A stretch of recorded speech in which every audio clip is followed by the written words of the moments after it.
Kia ora Marist College, it's great to see you. I've been missing you. I'm here in the Marist mission in Ranong and I want to tell you some things about this school. First of all, I'm going to show you some new greetings that I have learnt we can add to our long list. Sawadee ka, that is the Thai greeting for a woman. And the other one that I use a lot more here is Mingala ba, and that is Burmese for hello. And then I usually say Ni gaula, which means how are you? And the children reply to me in English. I'm trying to learn their language and they're trying to learn mine. We've been having a great time here at MMR. It's really, really important work. The lives here for many of the children are difficult and for their families even more so. I want to show you around the school and you can see the difference that you have been making because of the funds that we have raised and sent over to Father Frank. So come with me and I'll show you around the school. I want to introduce you to Mary. Mary is one of our preschool teachers here at MMR. Hello. Mary's 19 years old and she teaches a preschool class. Those children are aged about 4 or 5 years old. Seriously cute little children. I come up every day to see them and have a cuddle. Mary is also involved with the Australia Catholic University online program. This is a series of 8 papers that she has been studying. She's about to finish. The last test is this Friday and then it's all over and she'll graduate with her diploma. This is really, really significant for Mary as she wishes to continue teaching. She's an important part of the staff here at MMR.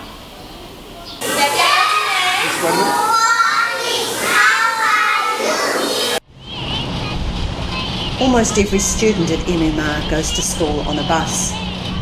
The senior students are collected from a bus stop pretty much the same as you are, but the junior children, the kindergarten and preschoolers, are collected from their homes. This is for their safety. I spent almost a week going on this bus. It was a good chance to see their homes, see how they live and meet their parents. Here we are picking up another one of our little boys. Morning dog. Dogs are everywhere.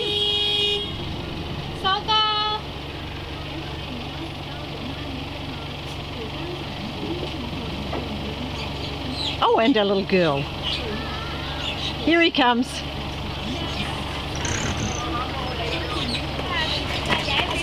Mingala ba. Ni gaula.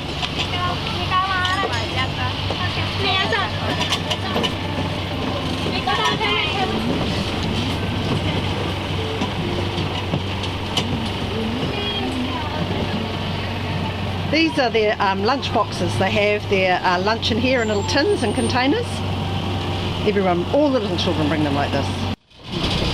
The children we're picking up now live in a compound which is part of the factory where one of their parents works. This is probably one of the poorer homes I've seen for where some of our children live. The other little children here you'll see with no uniform on aren't going to school. They have no schooling at all.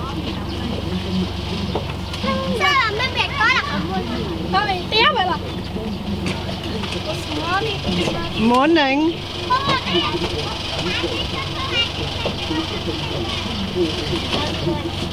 bye. Bye bye.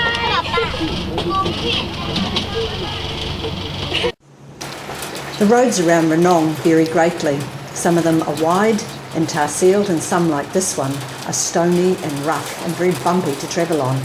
In the wet season they're also extremely muddy. Not all people are able to attend school, particularly the Burmese. The students at MMR are fortunate that their parents value education and are able to have them at this school. Also, in the areas where the Burmese people live, the Thai authorities don't normally collect rubbish, so you can see around here where people have been dumping their rubbish. Occasionally it's burnt off and occasionally it's collected by other people. It's put into the waterways and it's left on the side of the road.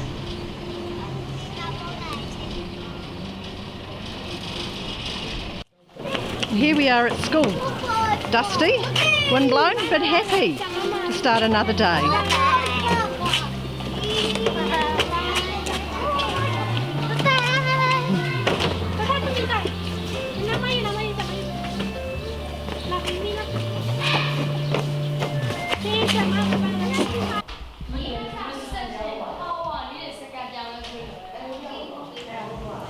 There are 4 groups of students at MMR. The kindergarten and preschool students who are aged 3 to 6, After this, they will leave and go to a Burmese learning centre or go home to Myanmar to continue their education. Some of them, sadly, this will be the end of their learning. Some students, after they finish a learning centre at age 12, will return to MMR, and this is called years 1 to 4. These students are 12 to 18 years of age. The school day begins with a flag raising ceremony, and here is the end of the school day with the flag lowering. From here, many students will go home either by bus or on a bike or walking. Some will stay after school because there's another program that happens here called the Bridging Program. This is a group of students who are hoping to attend Australia Catholic University's course that is also run at MMR. They are studying academic English and hoping to be able to write better, read better and speak more clearly. This is a well-received program and students are very excited to be a part of it, and we enjoyed teaching them. We had a lot of laughs with them and saw progress being made. These students value education enormously and see great importance in it and know that it is a key to their future. My name is Harry Yang. I am studying year 4 in Marist Mission Ranong Center. And in the evening, I joined to the bridging program for enter the BCU course. Thank you.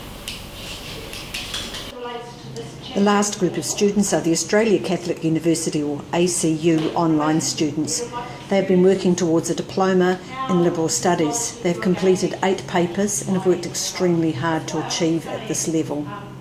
All of these students have impressed us enormously with their willingness to give back to their local community.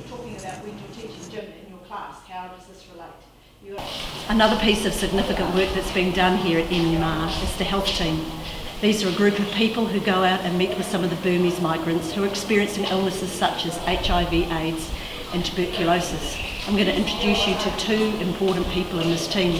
Father Hill, he is from the Philippines, and Sister Margaret, she is from Myanmar. Sister Margaret is from Our Lady of Mission, correct? Yes. Right, we went out for a day with these people and we saw people who had AIDS, HIV, tuberculosis. This is a very, very sad situation for these people. As Burmese migrants living here in Ranong, Thailand, they are marginalised anyway, and with illnesses such as this, they are put on the margins even more. The work that the team does with them is significant. They help with their medication, they help them with support at the hospital, but even more than that, they visit with them and they sit with them and listen to their stories. They truly are the eyes and the ears and the hand and the feet of Christ here in Ranong. Now many of you will know exactly who this is. This is our very special friend, Father Frank Bird.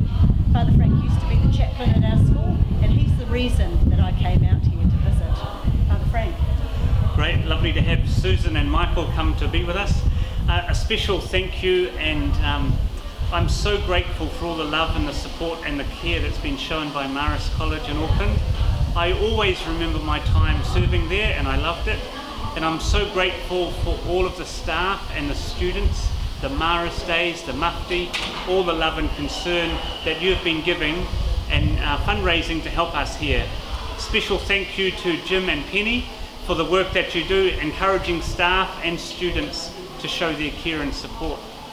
Your contribution is making a huge difference in the life of hundreds of students, and you would so love to see their smiles and their giggles and their laughter as they come to school. They come from such difficult backgrounds and such poverty and oppression. It's a huge joy for me being here. And every time I think of you, and I have visitors from New Zealand like Susan and Michael, and I hear the support from family and friends and schools in New Zealand, I feel so encouraged knowing there's many people behind us. Thank you so much. Look forward to seeing some more of you come over and volunteer and help and continue your support. We'd love to welcome you. Khop kun ma krap. Ayandorena. Yesu timbade. Marist College, I hope you've enjoyed this glimpse I've been able to give you of the school here in Ranong. The children here find this place a happy and a safe place, and it's exactly the same for many of the staff here as well. Outside of the environment of the school, life is very difficult. There are people here, Burmese people here in Ranong, who have been sold into slavery. They've been trafficked. There are men who are trafficked and put onto fishing boats. There are women who are sold into the sex industry. And there are children also who are working in factories in conditions you just wouldn't believe. Life here is really hard, and the difference that you are making is huge. Please remember these people in your prayers, and also remember that every single bit of money that we raise as a college makes a huge difference here.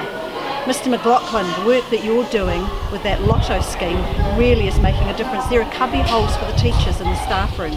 There are tennis nets outside, or badminton nets, they go up and down according to what game's being played.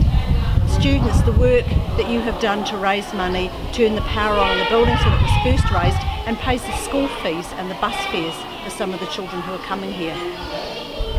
Keep those people in your prayers and continue to raise money. Every small cent we make makes a huge difference to the people here. From the bottom of my heart, I tell you, I'm really touched by what we have done and the difference we've been able to make. It's made a huge impact on me and on Mike. We will never be the same after visiting this place. But I hope one day that some of you will be able to come here and some of the staff will be able to come as well.